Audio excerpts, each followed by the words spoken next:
ทองแห่งดงจังหวัดเชียงใหม่ตนนี้นำธรรมะมามาจาแก่ญาติแก่โยมได้รับฟังกันเช่นเคยวันนี้อาจจะต้องไหว้พระสวดมนต์เพื่อเป็นสิริมงคลถวายเป็นพระพรชัยมงคลแด่สมเด็จพระเจ้าลูกเธอเจ้าฟ้าพัชรกิติยาภาในส่วนหนึ่งแล้ววันนี้ญาติโยมตรงกับวันที่28วันที่28ทุกเดือนนั้นทางคณะสงฆ์ทั่วประเทศจะมีการเจริญพุทธมนต์เจริญจิตภาวนาถวายเป็นพระราชกุศลแด่องค์พระบาทสมเด็จพระวชิรเกล้าเจ้าอยู่หัววันนี้เวลานี้ก็เช่นเดียวกันเอาละต่อไปเรามาไหว้พระนะสวดมนต์เจริญพุทธมนต์พร้อมๆกันอะระหังสัมมาสัมพุทโธภคะวาพุทธังภคะวันตังอภิวาเทมิ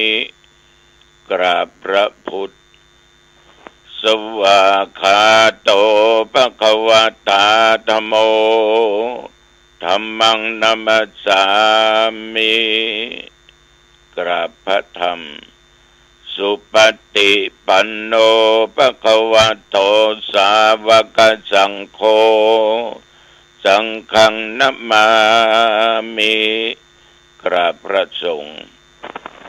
นะโมตัสสะภะคะวะโตอะระหะโตสัมมาสัมพุทธัสสะนะโมตัสสะภะคะวะโตอะระหะโตสัมมาสัมพุทธัสสะนะโมตัสสะภะคะวะโตอะระหะโตสัมมาสัมพุทธัสสะพุทธังสรณังคัจฉามิธัมมังสรณังคัจฉามิสังฆังสรณังคัจฉามิตุติยัมปิพุทธังสรณังคัจฉามิตุติยัมปิธัมมังสรณังคัจฉามิตุติยัมปิสังฆังสรณังคัจฉามิตติยัมปิพุทธังสรณังคัจฉามิตติยัมปิธัมมังสรณังคัจฉามิตติยัมปิสังฆังสรณังคัจฉามิอิติปิโสภะคะวะอะระหังสัมมาสัมพุทโธวิชชาจรณะสัมปันโนสุขโตโลกวิโทอนุตตโรปุริสธรรมสารถิสัทธาเทวมนุสสานังพุทโธภควาติยันตุนิมิตังอวมังคลัญจาโยจมนาโปสกุณสาสโทปาปะคังโหตโสปินังอาการตังพุทธานุภาเวนะวินาสเมนโตสวากขาโตภควตาธัมโมสันติติโกอากาลิโกเอหิปัสสิโกโอปัญญิโกปัจจตังเวทิตาโพวินโยหิติยันตุนิมิตังอวมังคลัญจาโยจมนะโปสกุณสาสโทปาปะคะโอตุโสปินังอากันตังธัมมานุภาเวนะวินาสเมนตุสุปฏิปันโนภะคะวะโตสาวกสังโฆอุชุปฏิปันโนภะคะวะโตสาวกสังโฆยายะปฏิปันโนภะคะวะโตสาวกสังโฆ สามีจิปฏิปันโนภะคะวะโตสาวกสังโฆยะติตังจัตตาริปุริสยุคานิอัตถาปุริสบุคคลาเอสะภะคะวะโตสาวกสังโฆอาหุนายโยปาหุนายโยทักขินายโยอัญชลีกรณิโยอนุตรังปุญญเขตตังโลกัสสาติยันตุนิมิตังอวมังคลัญจาโยจามนาโปสกุณสัสสโทปาปะกะโหตุสปินังอากันตังสังฆานุภาเวนะวินาศเมนตุยะโตหังภะเกนิอริยญาชาติยาชาโตนาปิชานามิสันจิตจปานังชีวิตาโวโรเปตาเตนะสัจเจนะโสติเตโหตุโสติกาปัสสะโพชังโคสติสังคโตธัมมานังวิจโยตถาวิริยัมปิติปัสสติโพชังคาจัตถาปะเรสมาตุเปกขโพชังคาสัตเตเตสัพทังสินามุนินาสัมมตาคตาภาวิตาปะหุลิกตาสังวัตันติอภิญญายานิพพานายะจะโพธิยาเอเตนะสัจจวัชเชนะโสติเตโอตุสัมปทาเอกัสสมิงสัมปเยนะโทโมคัลลานัญจกัสสปังกิลาเนตุขิเตติสวาโพชังเคสัตตเทสัญเยเตจัตตังอภินันติตวาโรคามุขิงสุตังคะเนเอเตนะสัจจวัชเชนะโสติเตโอตุสัพพทาเอกทาธัมมราชาปิเขลัญเยนะปิปิริโตจุนดเตเรนะตัญเยวะพนาเปตวานะสาธรังสัมโมติตวาจะอภาธาตัมหาวุธาสิธานโสเอเตนะสัจจวัชเชนะโสติเตโอตุสัพพทา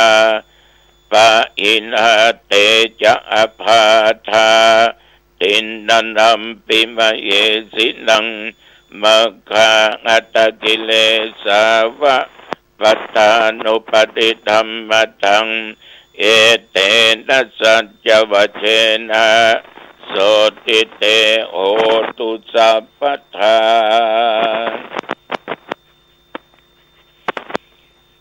มหาวชิราลังกรันโนไทยันังธรรมคติโยมหาปุญโยมหาเตโชขันติเมตตาติธรรมิโกสัมพุทธมามะโกอโคศาสนสุปธัมภโกไทยรัตสะอัฏฐายะกรัญญานิปกุปเทภิกขุศาสนกิจเจสุสังคันหาติวิเศษโตอุปธัมปติเตสัญจาปิตกัตตยสิกขนังจิตเตนะสาธุการายะรัตเถสัจฉันตการิโนกาเร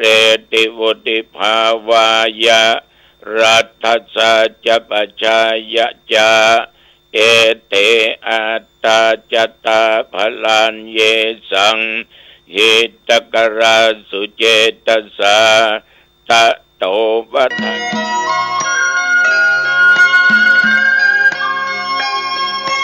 วัสดีครับท่านผู้ฟังที่เคารพวันนี้ผมเกษตรเพชรสำริดผู้ดำเนินรายการก็จะได้นำเล่าประวัติของเศรษฐี9ท่านโดยตำนานของชาวล้านนา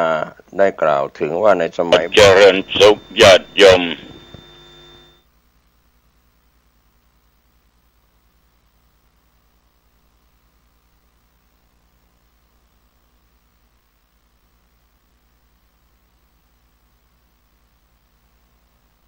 เอกทาธรรมราชาปิเขลัญเยนาปิปิริโตจุนดาเตเรนตัญเยวะพนาเปตวานาสาธรังสัมโมติตวาจะอภาธาตัมหาวุธาสิธานโสเกเตนะสัจจวัชเชนะโสติเตโอตุสัพพทาปะอินาเตจะอภาธาตินนันทัมปิมะเยสินังมัคคะอัตตกิเลสาวะปัตตานุปติธัมมตังเอเตนะสัจจวัชเชนะโสติเตโอตุสัพพทา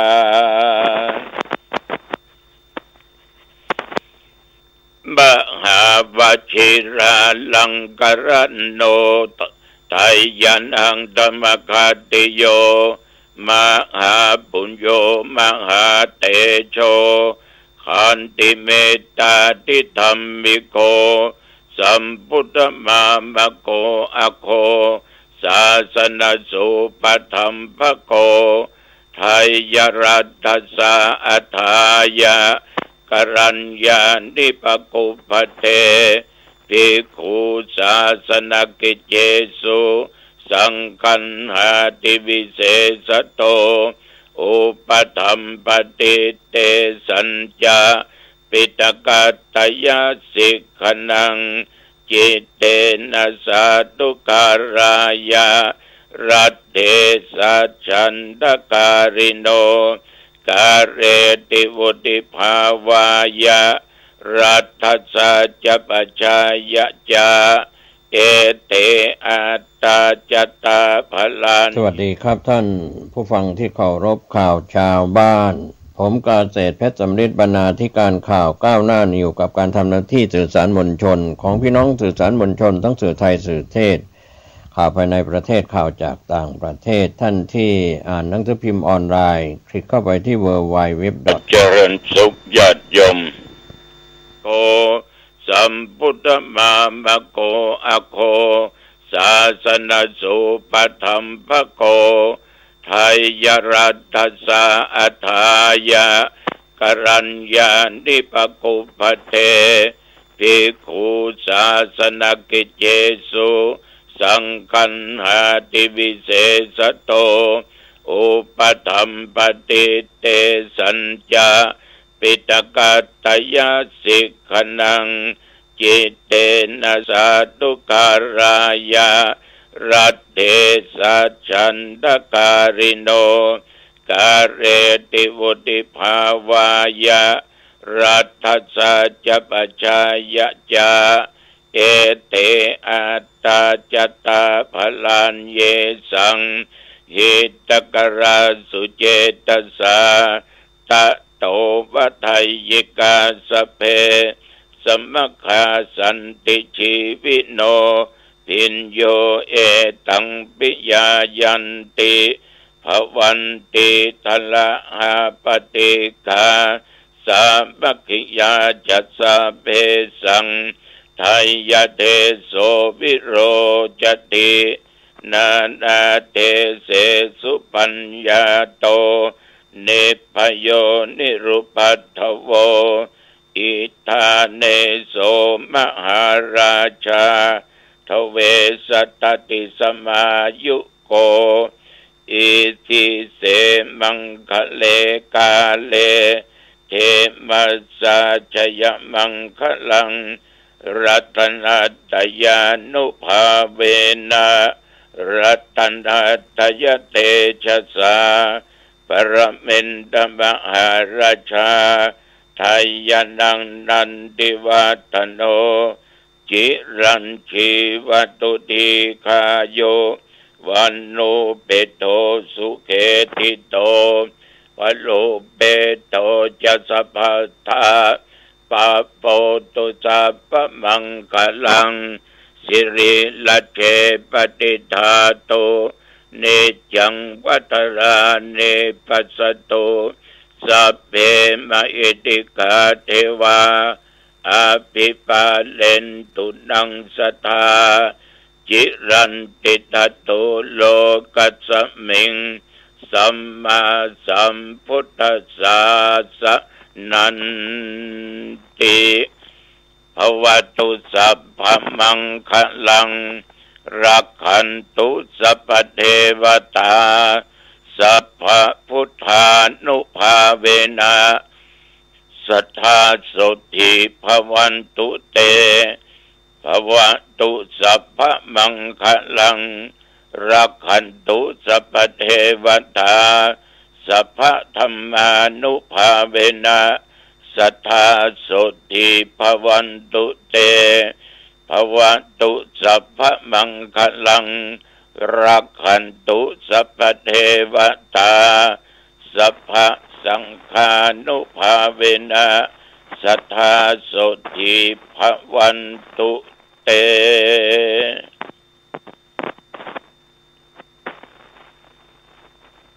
โดยบทพุทธานุภาพ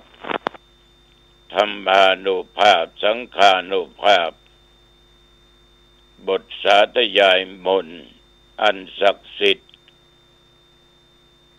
โดยจิตที่เป็นสมาธิอาตมภาพพร้อมคณะสงฆ์และประสบนิกรทุกหมู่เหล่าขอถวายพระพรชัยมงคลแด่พระบาทสมเด็จพระวชิรเกล้าเจ้าอยู่หัว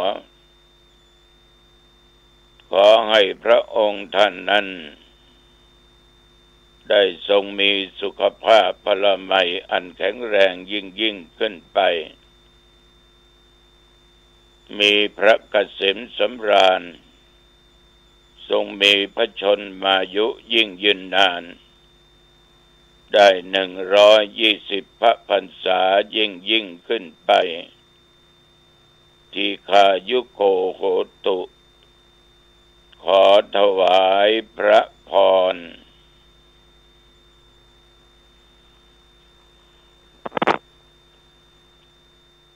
กรมอุตุได้ประกาศบอกตักเตือนถ้าญาติโยมดูข่าวจะหูจะหันว่าฝนตกหลายที่หลายแห่งหลายหนถึงบ้านเฮาบ่ตกก็ตามมันมีถึงลมถึงฝนเมื่อเกิดลมแรงก็เป็นอันตรายมากต่อต้นไม้ต่อพืชผลต่างๆต่อบ้านต่อจองอาจจะหันได้บางที่ราคาปิวว่อนมดเหลือกระเสาผ้าครัวเครื่องใจเปียกน้ำปนมดก็นำความเดือดร้อนเกิดขึ้นแก่พี่น้องทุกคนแต่นั่นแหละคือภัยธรรมชาติที่มันจะเกิดมันก็เกิดมันจะหยุดมันก็หยุดแต่คนเฮานี่แปลกจริงๆเป็นธรรมชาติเหมือนกันบอกหยุดเหมือนพุทธเจ้าได้ตรัสคำว่าอาตมะหยุดแล้วองคุลิมานก็บอกเข้าใจท่านตัวนี้คิจุเนี่ยผู้เทศเนี่ยหาว่าหยุดเตียวไปทางหน้าติกไล่พอบตันพออิดพอหิวอาตมาหยุดการทำความชั่ว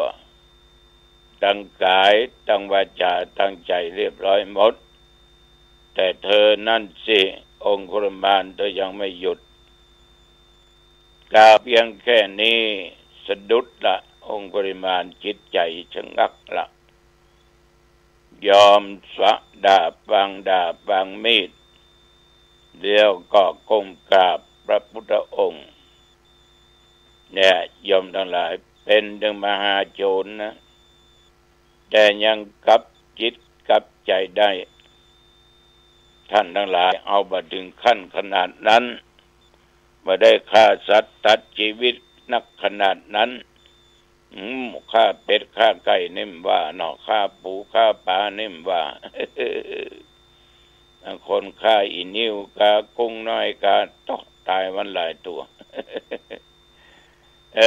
ฮาหยุดนะจากการทำบาปทั้งปวงฉะนั้นญาติโยมเรื่องฟ้าเรื่องฝนนี่มันก็หยุดได้เหมือนกันแต่ไม่ใช่คนไปหยุดมันนะมันหยุดได้เมื่อมันหมดมันก็หยุดนับตั้งแต่เมื่อตะวันวามาจนถึงปัจจุบันนี้ตะวันนี่ก็ฮ้อนนักแก่เน้อเป่าออกไม่ออกที่แถวบริเวณที่ศึกษาธรรมปฏิบัติธรรมปุณณะ38-39 องศาแต่ปัจจุบันบัดเดี๋ยวนี้18 องศานั่งอยู่ในห้องบนเตียงเอาหลังพิงกับหมอนสี่เหลี่ยมนี่นะก็ออกไม่ออกญาติโยมแต่ว่ากินก็ง่ายแล้วก็ออกไปดูเขาทำการทำงานปรับที่มีถึงรถแมคโครมีถึงรถไถแต่ว่านี่แปลงปลำแล้วก็ไปแปลงที่ผามจังซออีกอะเนาะก็ไปชี้ตีชี้ตางแต่ว่าหันญาติโยมบรรยากาศกันมากก็ดีอกดีใจหมู่นั้นไปแปลงเวทีหมู่นี้แปลงที่นี่หมู่นี้ก็เตรียมอาหารการกินมาเลี้ยงกันเป็นที่ม่วนเป็นที่อุ่นใจญาติโยมธรรมาก็นั่งฉันเข้าอยู่กับญาติกับโยมนะกำลังอกกำลังใจฮ้อนแต่ฮ้อนแต่น้ำนี่เปลืองขนาดน้ำกับน้ำแข็งนี่นะเปลืองขอบใจหลานเจนายเนอร์ที่เอารถแมคโครมาช่วยให้โกยก็เอารถไถมาช่วยขอบใจทุกท่านทุกคนฉันเบนเรียบร้อยแล้วทว่าทุกลุงก็ไปประชุมร่วมกับคณะสงฆ์เจ้าคณะผู้ปกครองมีหลวงพ่อจังหวัดรองจังหวัดเจ้าหน้าอำเภอรองอำเภอเลขานุการเจ้าคณะอำเภอทุกอำเภอ25 อำเภอไปประชุมกันที่หอประชุมพุทธมณฑลแต่ว่านี่ญาติโยมท่านเจ้าคุณศรีละปะเจ้าคุณวัดพระธาตุเจ้าสลีจอมตองหรือเจ้าคุณประมวลเฮานี่นะได้นำช่างมามาจาเกี่ยวกับเรื่องสร้างอาคารหอประชุมใหญ่ก็จะมีการเปลี่ยนแปลงน้อยหนึ่งคือขยับเกี่ยวกับที่จะสร้างเดิมแล้วเพิ่นก็บอกว่า ตัดที่ใดดินมันมั่นคงตอกเข็มลงไปมั่นคงก็จะสร้างที่นั้นเพราะเป็นอาคารใหญ่งบประมาณเป็นร้อยล้านนะต่อจากนั้นก็จะได้มีการมอบการตั้งพระอุปัชฌาย์การตั้งเจ้าคณะตำบลรองตำบลเจ้าอาวาสรองเจ้าอาวาสผู้ช่วยเจ้าอาวาสตะวานี่มอบไปเป็น20 กว่าตนถึงหมดกันก็มีพระเดชพระคุณหลวงพ่อพระเทพมังคลาจารย์เจ้าคณะจังหวัดเป็นผู้มอบ แล้วแต่ว่าคณะสงฆ์กับคณะสงฆ์อำเภอสันทรายคณะสงฆ์อำเภอหางดงสันปะตองสระปีเนี่ยยมรับเป็นเจ้าภาพสร้างถ้ำสร้างก่อนเพิ่นละก็เสร็จไปเรียบร้อยในงบประมาณอยู่3 ล้านกองบุญสระปี1 ล้านสันปะตอง1 ล้านหางดง1 ล้านสันปะตองเพิ่นครบไปเรียบร้อยละหางดงก็ครบไปตะวานี่มอบเป็น5-6 งวด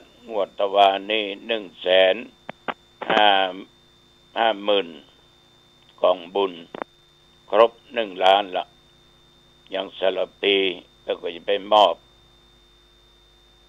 ที่ประสูติตรัสรู้แสดงธรรมดับขันธ์ปรินิพพานนั่นก็เริ่มสร้างกันเจดีย์พุทธคยานั่นน่ะที่จำลองมานั่นก็สร้างถึงยอดละนั่นโดยศรัทธาอันแรงกล้าของโยมแม่จันปองกิ่วแก้วพร้อมกับลูกกับหลานกับเหลนญาติผู้ใจบุญทั้งหลายเป็นสร้างคุณเชิดพงษ์นี่เป็นจะเอาศาลาหรอมาทำงานจึงเดินหน้าไปด้วยดีได้60-70-80%ละนะเหลือก็ประดับประดาตกแต่งแปลงอันแปลงนี้ญาติโยมพุทธมณฑลนี่ตั้งอยู่ที่อำเภอดอยหล่อจังหวัดเชียงใหม่นะแล้วในนี้ก็มีการประชุมหลายอย่างบอกว่าหลวงพ่อจังหวัดรองจังหวัดก็ได้ชี้แจงเกี่ยวกับเรื่องการคณะสงฆ์ก็ดีที่จะต้องทำก็ดีท่านเจ้าคุณพระเทพสิงหวราจารย์วัดพระสิงห์วรวิหารก็เกี่ยวกับงานการเผยแพร่เรื่องศีล5 กาอบตกานะวัด5 สกาอย่างเหล่านี้เป็นต้นท่านเจ้าคุณวัดสวนดอกก็เกี่ยวกับการศึกษาปริยัติบาลีแจ้งผลสอบบาลีและอบรมบาลีก่อนสอบครั้งที่2ที่ดอยสปัญญูท่านเจ้าคุณมาแหวงเนาะเอาอู้กันมันฟังและจำกันได้ง่ายเนาะสุวรรณเมธีนั่นน่ะวัดพระธาตุเจ้าสีจอมทองอู้เรื่องการศึกษาสงเคราะห์ท่านเจ้าคุณวิมลวัดศรีสุดาก็ได้อู้เรื่องการแบ่งวัดสร้างวาที่ก็ว่าที่ป่าสงวนก็ดีสำนักสงฆ์ก็ดีท่านเจ้าคุณวัดดอยสะเก็ดก็อู้เรื่องการก่อสร้างเพราะเป็นฝ่ายสาธารณูนอกนั้นคณะสงฆ์ก็ได้งื่อความคิดความเห็นกันลงมติกันหลายอย่างหลายประการก็เป็นอันว่าการประชุมตะวันนั้นส่วนมากก็เรื่องเก่าแต่มาเล่าใหม่นะเรื่องเก่าเล่าใหม่แต่เราต้องประชุมกันหนึ่งนิดเมื่อประชุมเราก็พร้อมกันเมื่อเลิกประชุมเราก็พร้อมกันเลิกมันก็เป็นสิ่งที่งดงามตามพระธรรมวินัยฉะนั้นญาติโยมท่านพุทธศาสนิกชนท่านผู้ฟังทั้งหลายอันนี้หลังจากที่ไปประชุมเลิกเรียบร้อยกลับมาวัดก็สดออกไปนอกปนแห่มกรรมไปดูว่าเป็นเกตเป็นทำอย่างใดก็เรียกว่าต้องช่วยกันทำละไกลเข้ามาทุกคณะงานปอหลวงวันที่20 เมษายนพุทธศักราช2568แล้วก็กลับมาก็หลายสิ่งหลายอย่างมาจนตราบถึงปัจจุบันประเดี๋ยวนี้ก็มานั่งนั่งจาธรรมะแก่ญาติโยมท่านทั้งหลายได้รับฟังกันขอฝากกับญาติกับโยมสักอย่างหนึ่งว่าการอยู่ร่วมกันเป็นหมู่เป็นคณะบ บอกว่าหญิงบอกว่าชายบอกว่ามีจนอยู่